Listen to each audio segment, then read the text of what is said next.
Alors, on va commencer, s'il vous plaît.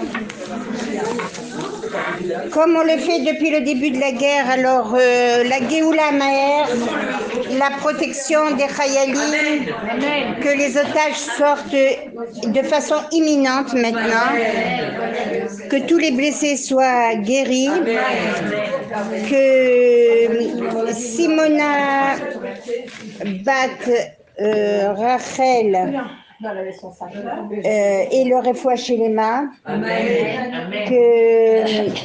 que Youssef Chaim Shalom, qui est en opération à cœur ouvert maintenant, on lui remplace son cœur, qu'il soit une grande réussite, et que tous les blessés soient guéris et que Dieu ait pitié de son peuple. Amen, Kéason. La paracha de cette semaine, c'est Kitissa. Alors, nous sommes le 16 Adar Aleph. Et c'est la 9e section du livre de Shemot. Elle commence avec les dernières lois relatives à la construction du Mishkan, du tabernacle. On sait que la construction du tabernacle se déroule sur 5 parachiotes.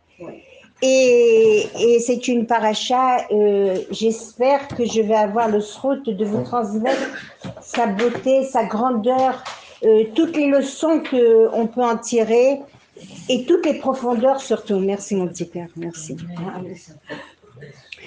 Alors, elle commence comme ça, par l'intermédiaire de Moshe Rabbeinu, Akadosh Baruch Hu demande au Bnei Israël que chacun fasse le rachat de sa personne.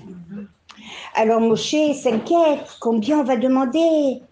3000 shekels. Ou alors, comme celui qui a un bœuf et qui a fait un accident ou qui a fait des dommages, alors combien on va payer? Et toutes les sommes sont proposées. Et là, Kadosh Baruch Hu dit non, rien du tout.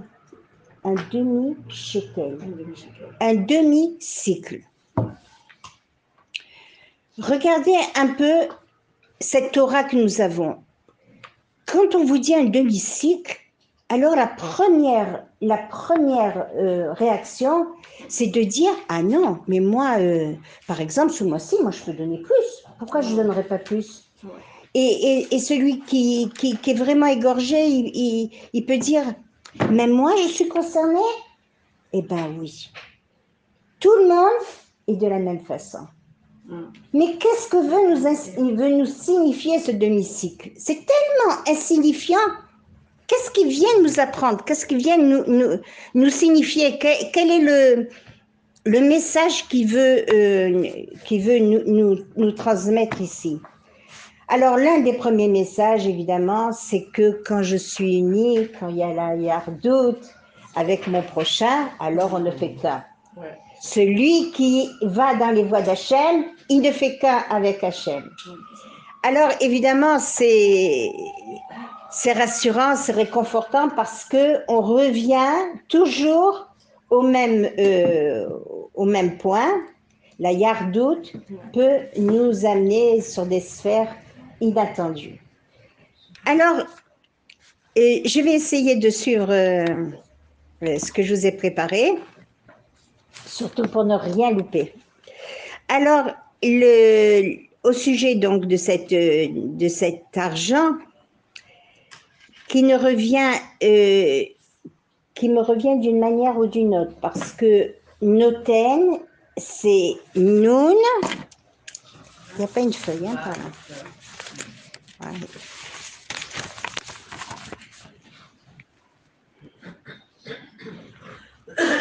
Voilà, pour celles qui comprennent un peu l'ivrite, noten, c'est noun, tav, noun. Alors, noten, je donne. Ouais. Mais Ça aussi, c'est Noun. Non, c'est bon. Noten. L'honorat, c'est juste pour... Le vav, c'est une otiote, c'est une voyelle, c'est pas une racine. C'est pas une racine. Ah, c'est la racine. Les consonnes. Alors, dans ce sens aussi, je suis contente que vous soyez là parce que vous êtes hébraïsante. Noun, tav, noun. Ça veut dire que celui qui donne, eh ben, il reçoit. Vous comprenez, on lui donne aussi. On lui donne aussi. Et c'est ce qui fait toute la richesse de la langue hébraïque, comme par exemple ce Machatzit Shekel qu'on va bientôt donner à Purim.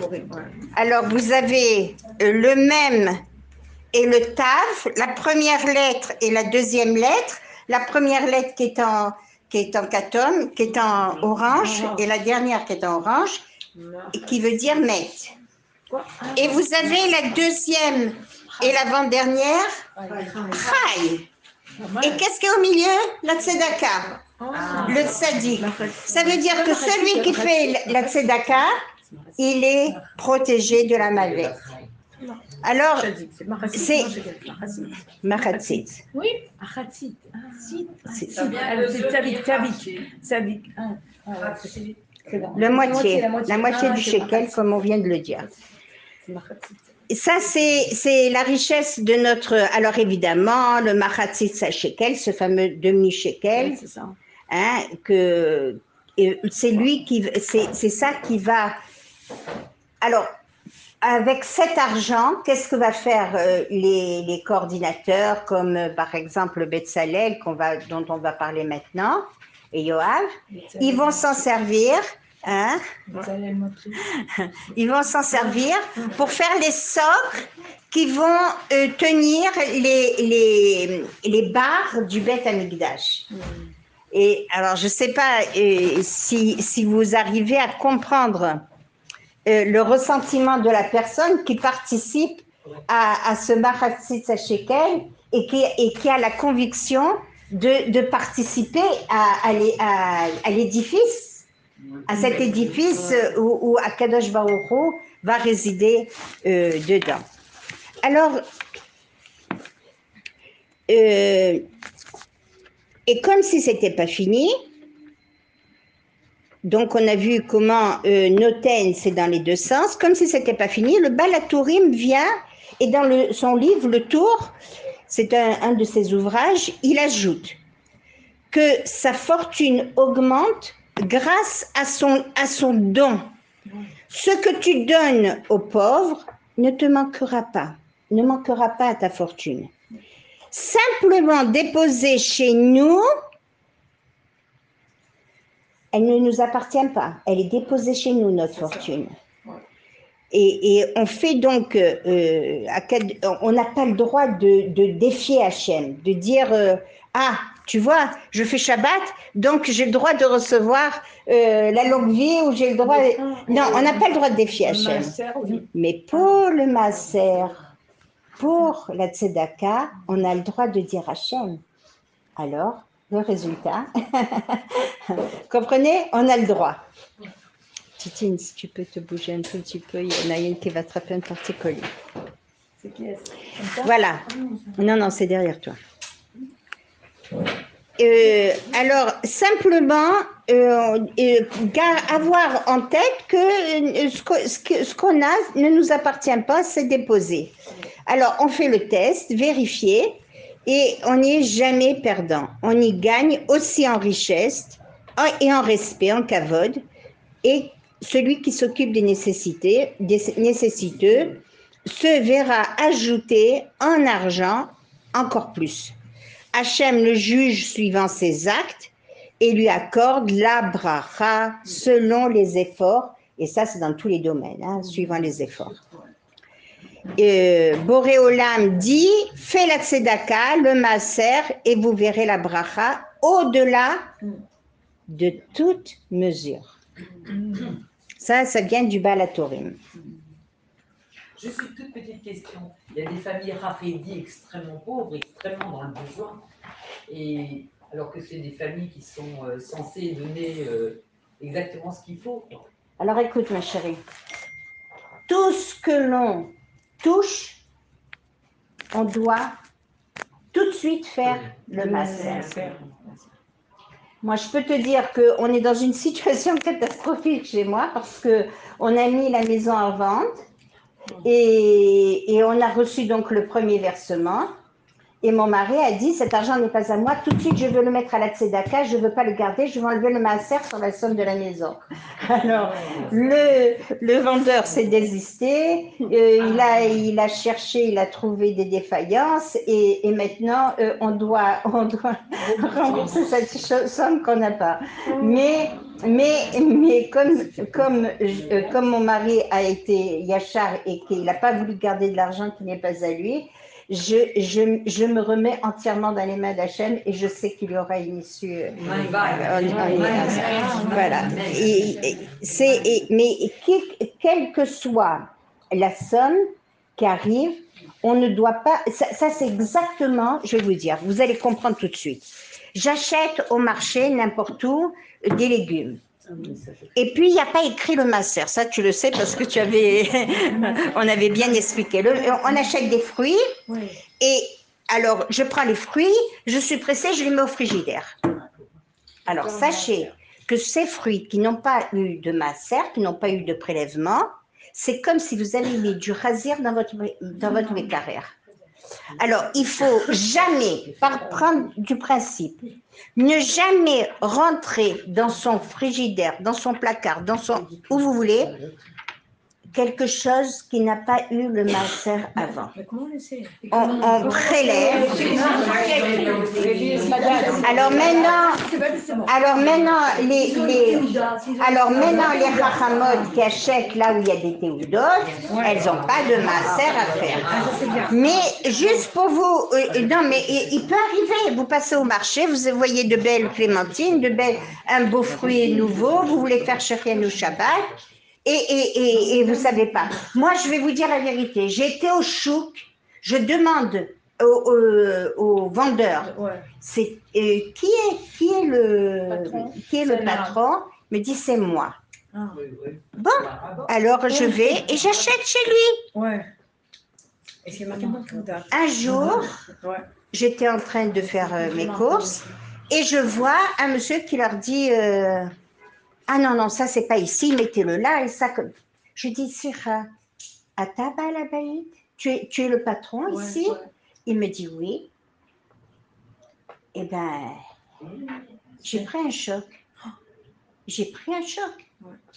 Alors, vous comprenez? Alors, celui qui achète là où il y a une théouda, c'est le top. C'est le top. Mais ne vous laissez pas avoir par la tentation parce que ils vous disent n'importe quoi les gens et puis après vous tombez de votre piédestal. La théouda, elle est au début. La théouda. Si la théouda, si elle est à jour, si elle est de cette oui, il faut. Si elle n'est pas de Mais ma chérie, Ouais, Bien sûr. Bah oui, mais exactement, ça y est, tu as dit. Voilà, tu as dit. depuis 10 ans maintenant, je parle dans moi. Moi, je peux avoir et tout, je fais confiance à mon légumier, de toute façon. Oui, mais quand vous allez dans sachez qu'il m'est arrivé à Rishon LeZion dans les années 94 où il y avait une théouda, mais évidemment j'ai fait comme vous, j'ai vu la théouda, j'ai dit je fais confiance. Je suis rentrée, avec ma fille on a fait des tilas. Le monsieur est venu, il m'a dit ce restaurant n'est pas pour vous madame. Et merci mon Dieu. Merci mon Dieu. Alors pour l'histoire, en 94, je n'ai pas trouvé un endroit où manger avec ma fille. À Rishon LeZion. Ce qui a changé, Baruch Hashem. Non, ça a changé aujourd'hui. Non, maintenant, il y a partout, Baruch Hashem. Maintenant, il y a partout. Ça y est, maintenant, nous sommes vraiment, on n'a plus le droit de se plaindre sur notre judaïsme, parce que maintenant, Et vraiment, on ne peut qu'encourager ceux qui vont écouter ce chiour de venir jouir avec nous en Eretz Israël parce que on a vraiment toutes les possibilités, toutes les portes ouvertes dans ce domaine. Alors, la paracha continue en dehors du Machatzit Shekel. C'est des fruits d'Israël.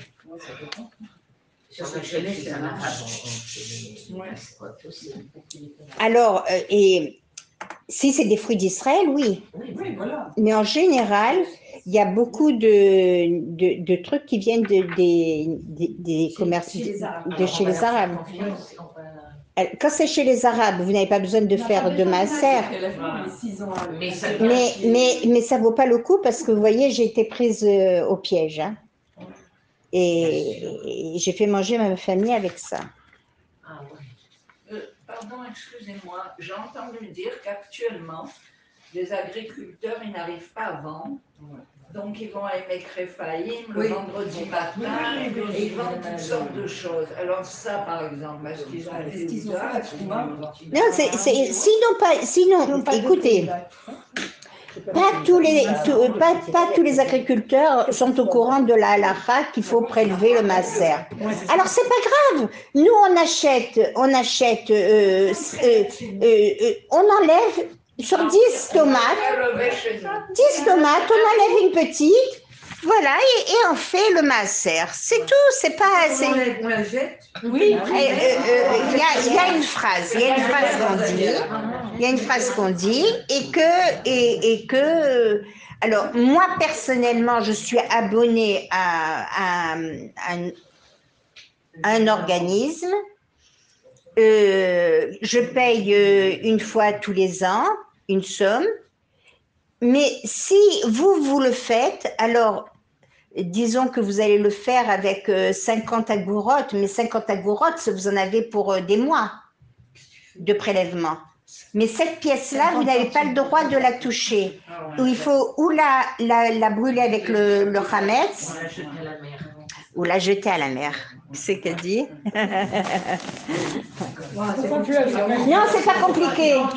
Regarde ma chérie. Tu achètes tes légumes dans un endroit où il y a une ashgacha. C'est le plus simple.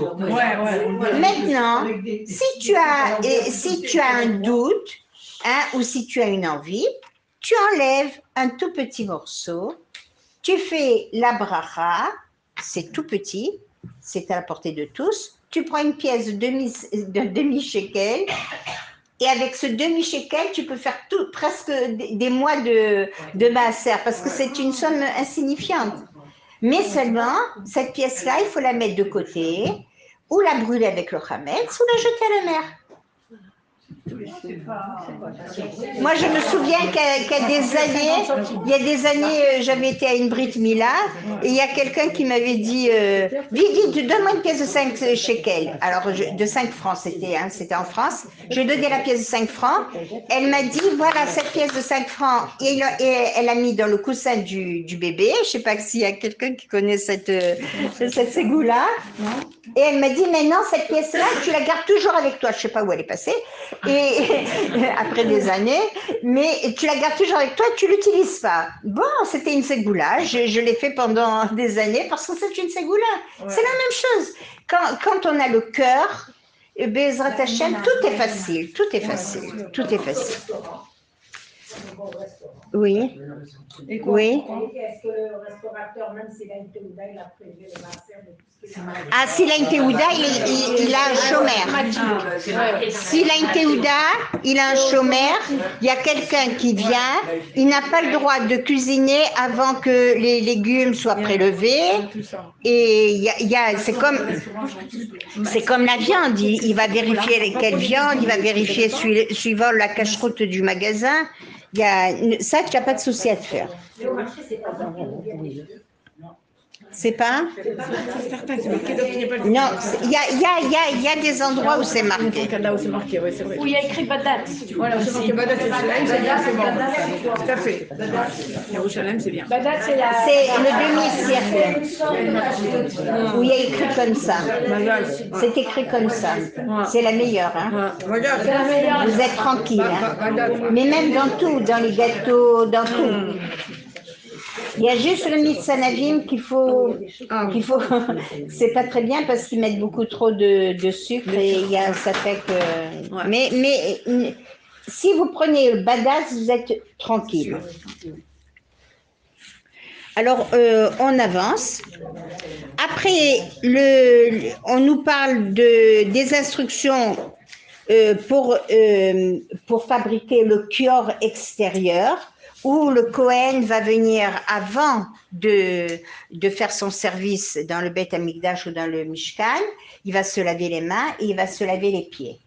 Alors ce kior, il est étrange, il est pas du tout en rapport avec le reste du Beth Amikdash ou du Mishkan, parce que le Kodesh HaKodashim est d'or, les chérubins sont en or. Et là, le kior, il est avec des fragments de miroirs. Et les miroirs de qui? Des dames. Les femmes ont voulu participer à la construction du Mishkan. Qu'est-ce qu'elles ont fait? Elles ont amené leur miroir. Alors, entre nous soit dit, si on n'a pas un miroir pour se regarder, eh ben, on n'est pas des femmes.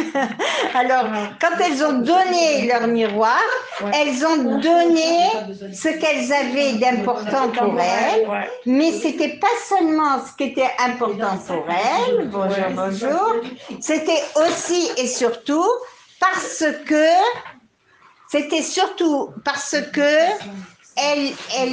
lorsque les hommes étaient en Égypte, ils ne voulaient pas, les Égyptiens ne voulaient pas une procréation, et donc ils faisaient travailler les hommes jour et nuit, et ils les mettaient aussi loin de leurs femmes, dans les champs, etc. Et les femmes, elles étaient très, très à cheval de se regarder, de se présenter bien, et après elles allaient dans les champs. Elles venaient avec des seaux d'eau pour laver leur mari, les rafraîchir. Et puis d'ailleurs, elles trouvaient dans le seau d'eau des poissons que Dieu c'était un miracle. Et alors, qu'est-ce qu'elle faisait? Elle dépeçait les poissons, elle prenait le gras des poissons, elle venait leur faire les massages à toutes leurs douleurs. Et ces femmes-là, quand Moshe il a vu des miroirs, il a dit non, vraiment, qu'est-ce qu'elles m'apportent ces femmes? Des miroirs? Ah non, j'en veux pas. Akadosh Baruch Hu lui a dit quoi? Tu acceptes les miroirs. Parce que ça, c'est l'acte de Shalom Bayit, parce que ces femmes, elles ont été tellement vertueuses dans une période qui a été tellement dramatique, qui a été tellement un choc pour Am Israël. Et grâce à elles, les bébés venaient par 6, on a vu 70 personnes, les Neshamot sont rentrés 70 Neshamot sont rentrés en Égypte et 600 000 hommes, sans les femmes, sans les enfants, sans les bébés, sont sortis d'Égypte. Donc, on voit... Grâce aux femmes. Voilà, donc Akadosh Baruch Hu lui a dit, oui, tu prends les miroirs. Et c'est avec ça... 210 ans. Mais il y a eu la bracha quand même, ma chérie, parce que de nos jours, 6 enfants à la fois, c'est rare. C'est sûr. Hein. Ouais. Ouais. Sans péridurale. Oui, mais en plus, aucune péridurale. Ouais. Il n'y avait pas de douleur, ce moment-là. Ah, peut-être. Alors après, on voit aussi, on nous indique aussi dans cette paracha le mode de confection de l'huile d'onction et de l'encens. L'huile d'onction qui va servir à l'onction de tous les malachim. Et d'ailleurs, quand on va inaugurer le Mishkan, chaque élément du Mishkan va être oint avec cette huile-là. Et cette huile-là va être mise dans un flacon. Et avec tous les kelim du Mishkan et du Beth Amikdash, ça va être enfoui. Et Bezrat Hashem, lors du prochain Beth Amikdash, on va s'en resservir, on va les retrouver. On va Bezrat Hashem, Bezrat Hashem. Maintenant. Amen. Comme ils disent Amen. Avec Carole. Exactement. Des archaves maintenant, les gauchistes. Oui, nous on dit Archav pour le Mashiach. Ouais. Alors, il y a aussi deux artisans au cœur rempli de sagesse, Betzalel et Aholiav. Betzalel qui est le fils de Myriam, non, qui est le petit-fils de Aaron.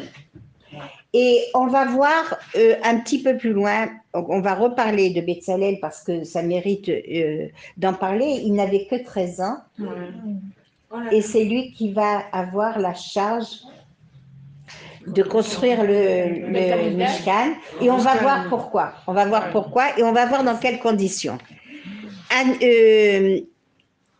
À nouveau, on va nous parler du respect du Shabbat qui est rappelé. Puis, Moshe Rabbeinu monte 40 jours et 40 nuits pour aller chercher la Torah au Bnei Israël. Et que l'on comprenne, un homme ne peut pas rester plus de 7 jours sans boire ni manger. Au bout de 7 jours, il peut pas, c'est impossible. Et là, il est resté 40 jours et 40 nuits. Et il voulait tellement profiter de l'enseignement d'Akadosh Baruch Hu que même la nuit, il ne dormait pas. Donc, comment il a fait ça? Alors, la première fois qu'il est monté, il a pas fait du tout cas de son enveloppe corporelle. Et d'ailleurs, on dit qu'il est monté sur la montagne et qu'un nuage l'a amené jusqu'au Kisei HaKavod. Chaque instant qu'il a vécu là-bas était rempli parce qu'il a étudié la Torah pour la transmettre après aux anciens et à Am Israël. Mais donc, il était vraiment comme un ange. Et donc, c'est ça qui l'a fait tenir parce que, alors, évidemment, je voulais peut-être ajouter quelque chose là-dessus, oui.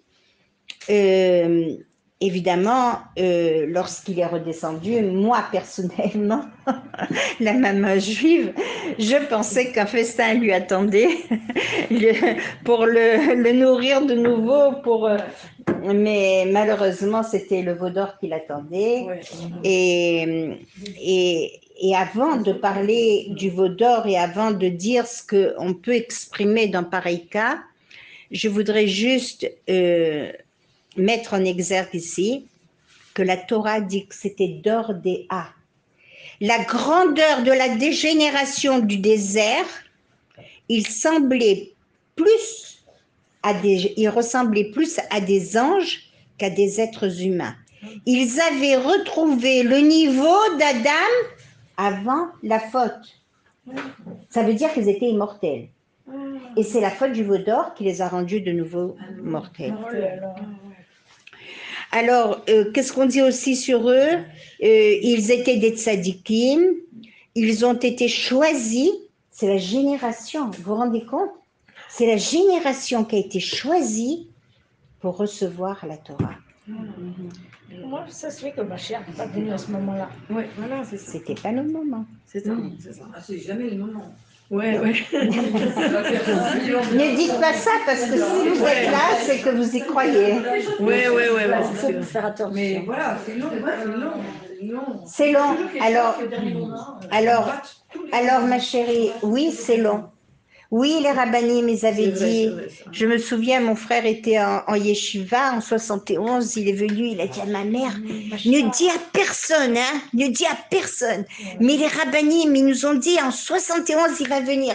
On est dans l'année 71, ça y est, maman, ça y est, il va venir le Mashiach. Il n'est toujours pas là. Il n'est Ouais, pas là. voilà. Alors, Ils disent après ça maintenant. alors, et on peut dire, on peut dire Amen, tout. amen, amen. On peut dire tout, mais nous, qu'est-ce qu'on fait pour ça?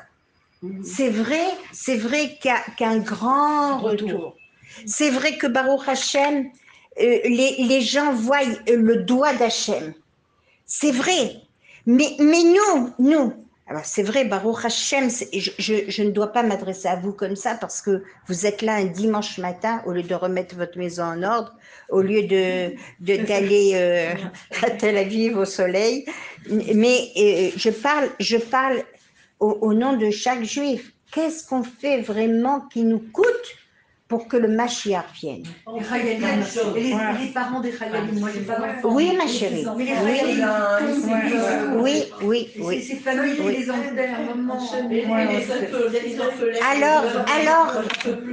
Alors, moi, je te dis la vérité. Je te dis la vérité. Je te dis la vérité. Je suis une maman. J'ai encore des petits enfants à Gaza. Baruch Hashem, il y en a qui sont sortis, sauf. Donc, s'il y en a une qui a eu très peur et qui a encore très peur et qui c'est bien moi. Mais nous, on doit comprendre que notre travail doit être incessant pour faire venir le Mashiach. Venir au Shiurim, c'est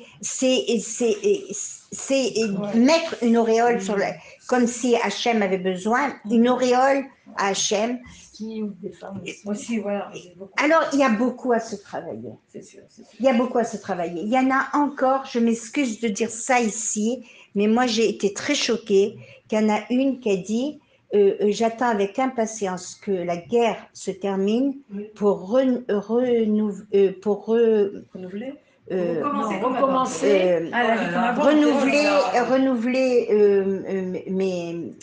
mon amitié avec nos voisins, aller les chercher, alors qu'elle habite là-bas, hein, Bon, alors maintenant, pour mettre fin à ce chapitre, parce que nous n'avons pas la clé, nous savons parfaitement que la shonara, que dire celui-là, allez, voilà encore un perturbateur qui arrive. On a encore beaucoup à se travailler. Il faut être honnête. On a beaucoup à se travailler. Mais chacun. Personne ne peut dire Mais je vais vous dire quelque chose. J'ai une sœur qui habite. Ah oui, je voulais dire Refoua Shelema Avraham ben Rachel, à Shalom ben Rachel, à Lucienne Essem ben Germoma. Et j'ai ma sœur qui habite Bnei Brak, et on l'amène des journaux, je pense que c'est Torah Box. Et les gens viennent, comme elle habite un carca, un rez-de-chaussée, les gens viennent, ils prennent leur journal et ils s'en vont. Il y en a un qui est Ashkenaz. Il y a des Ashkenazes ici, oui. Alors, ne m'en veuillez pas. Hein, je suis pas. Non, mais lui. Allô, lui, c'est un Ashkenaz qui est un petit peu coincé. Hein? Il est marié avec une. Les Ashkénazes pouvaient être coincés. Non, mais attendez.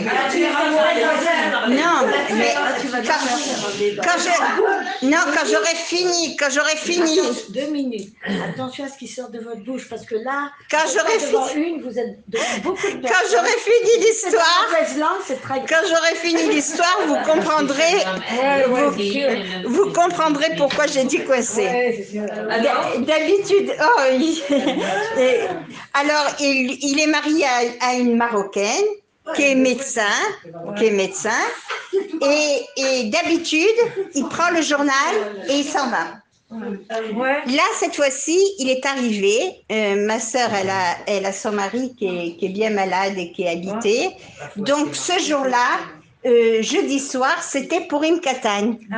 Qu'est-ce qu'elles ont fait? Toutes les petites filles, Blainara Kenyerbo, toutes les petites filles sont venues mettre un peu d'ambiance à la maison chez leur grand-mère. Et voilà que ce monsieur arrive pour chercher son journal. Hop, elles ont arrêté de chanter et de danser. Et il a dit à ma sœur, je veux vous raconter quelque chose. Alors évidemment, ma sœur, elle a écouté parce qu'il n'a pas l'habitude de parler, il prend le journal et s'en va. Alors elle lui dit, regardez, il y a eu à l'entrée de Jérusalem, il y a eu un attentat, un Maladoumi. Et ma femme, si j'ai bien compris l'histoire, ma femme est médecin à Maladoumim, et elle leur a dit, écoutez-moi bien, à 7h06, tout le monde a la voiture. Celui qui n'est pas à la voiture, je ne le prends pas. Moi, je ne peux pas arriver en retard au travail. Hein, il y a des Marsommes qui étaient pleins et on a vu. Et donc, moi, je ne peux pas perdre de temps. D'accord. Alors, 7h06, les enfants étaient à la voiture. Et le père s'apprêtait à sortir et la femme qui cherche. Alors, elle lui dit, mais qu'est-ce que tu cherches comme ça? Elle lui dit, je ne trouve pas les clés de la voiture.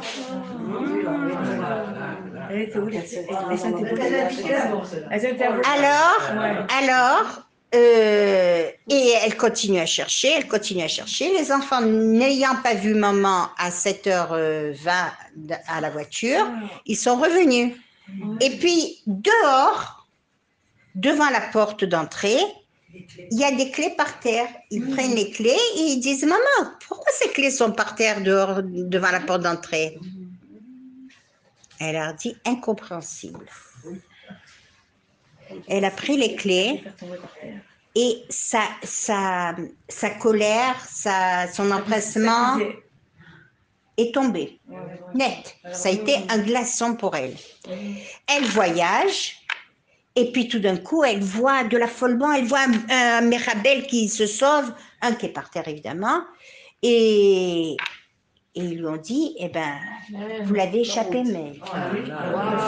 Parce qu'il tirait comme ça, hein.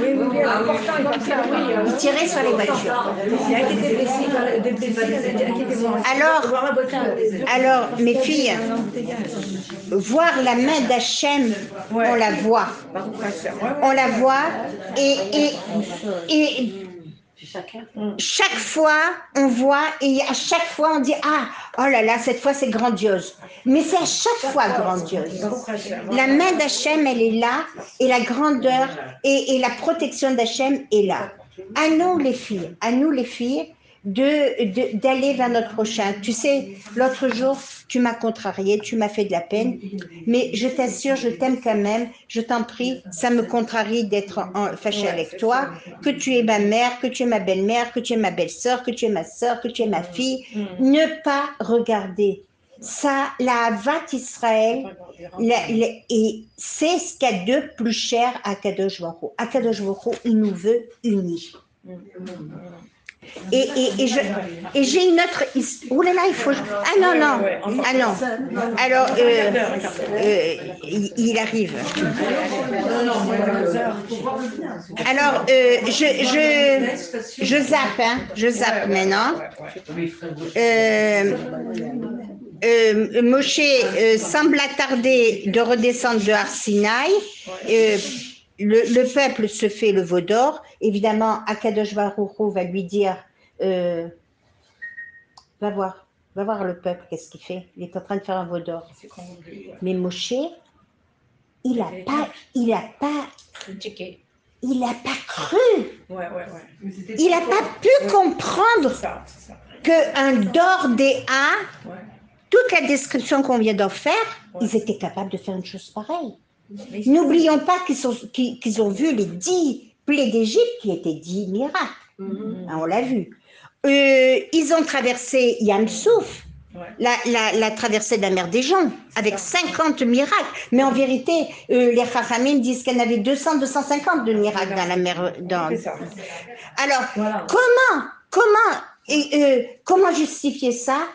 Bon, le Erev Rav. Le Erev Rav, ma chérie, ils étaient 3000. En vérité, ils étaient beaucoup plus. Ils étaient peut-être même 4 millions. Mais le Erev Rav, il y avait plusieurs. En Égypte, il y avait plusieurs groupes qui étaient esclaves là-bas ou qui étaient de passage et qui n'arrivaient pas à sortir d'Égypte. Quand ils ont vu les Bnei Israël sortir, on ne s'aventure pas dans le désert, un endroit aussi dangereux, sans un guide. Mais les Bnei Israël, quand ils ont fait un veau d'or, ils n'ont pas voulu remplacer Akadosh Baruch Hu. Loin de nous cette idée. C'est pas ça qu'ils ont voulu. Ils ont voulu remplacer Moshe Rabbeinu qui n'est pas venu. Et le Yetzer Hara lui a dit, regarde, tu vois, c'est son cercueil, il est mort. C'était pas vrai. C'est pas vrai. Mais nous aussi, le Yetzer Hara, combien de fois ils viennent nous taper à la porte? Ouais, c'est sûr. Nous aussi, on doit se défendre. Nous aussi. C'est une leçon qui est pleine de... C'est une paracha qui est pleine de sodotes. Alors, je continue parce que j'ai une histoire à vous raconter. Après, Chez Nirnasada. Et non seulement ils ont fait un veau d'or, mais ils en ont fait un pour chaque tribu. C'est-à-dire, en plus de ce veau d'or qui a braillé et qui a gambadé, ils ont fait un veau d'or pour chaque tribu. Et alors, évidemment, comme toujours, j'avais peur de ne pas avoir assez de Homer, donc je vous ai écrit plein d'autres choses. Mais à 11h, il vient le Rav maintenant. Bon, alors je vais finir sur une histoire qui va vous détendre. Oui. D'accord. Bon, je vous conseille vraiment de lire cette paracha parce qu'elle est vraiment merveilleuse, elle est spectaculaire. Regardez les dames, il y a à Bnei Brak, ça s'est passé, c'est une histoire véridique. Hein. À Bnei Brak, il y a une station de bus où les gens attendent le 402. Vous avez dû entendre cette histoire. Alors, elle vaut le coup d'être entendue. Alors, le bus est annoncé dans 10 minutes. OK, les gens attendent 10 minutes avec les bébés qui pleurent et qui ont faim. Alors, c'est déjà laborieux. Mais ils attendent gentiment. Et puis après, ils voient 5 minutes. Bon, ça les apaise, ça fait attendre. Mais voilà qu'après un quart d'heure, 20 minutes, une demi-heure, 3 quarts d'heure, 1 heure, le bus n'est pas venu. Alors imaginez-vous l'accouplement. Hein? Je ne dis pas trois bus qui se sont formés, mais un bus complet, il s'était bien formé. Alors, chacun dit, oui, moi je vais porter plainte. Attends qu'il arrive ce bus, tu vas voir ce que je vais lui faire. Bon, chacun, et puis vous savez qu'à Bnei Brak, il y a de la réplique. Alors, chacun attend le bus, et puis voilà, qu'il y a le 418 qui arrive. Le bus 418 qui arrive. 402 alors. Attends. Et évidemment, il est vide. Il ouvre les portes. Écoutez bien ce que je vous dis, vous allez comprendre. Personne n'a besoin du 418. Alors ils lui disent, eh bien non, il n'y a personne 418. Je ne sais même pas s'il y a le 418 ici. Alors ils lui disent, s'il vous plaît monsieur, 1, 2, 3, ça y est, il commence à monter dans le bus. S'il vous plaît monsieur, je vous en supplie, faites une mitzvah. Ça fait 1 heure qu'on attend, regardez tous ces gens, prenez-nous, changez le numéro et prenez-nous. Alors, il y en a un qui lui dit, ne fais pas ça, hein, parce qu'ils vont te renvoyer, hein, ne fais pas ça. Hein. Alors il dit, mais qu'est-ce que tu veux, regarde, si je le fais, ils vont me bénir. Alors, et puis voilà que les gens commencent à monter. Alors il leur dit, mais vous savez que j'ai pas le droit. Ah, s'il te plaît, que Dieu te bénisse. Tu es envoyé par le ciel. Et puis il commence, et chacun ajoute. Et puis il continue à monter, puis à s'installer. Alors il leur dit, vous savez quoi, hein, c'est la première fois que je vais faire ça. Il change le numéro 402. Et la route? Ouais. Ah bah, La connaît au moins. Vous êtes bien assise? Ouais. Ouais. Écoute, Ouais. il y en a un qui vient et lui dit, tu es en train de jouer ta place. Hein. D'accord. Ta place. Tu es complètement fou, toi. Hein. Quelqu'un, un Il lui voyageur. dit, qu'est-ce que tu crois? Tu crois que je suis fou? J'ai 1 heure de retard. Tu veux qu'il me maudisse? Alors, j'ai changé le numéro, j'ai mis le 418. Mais non!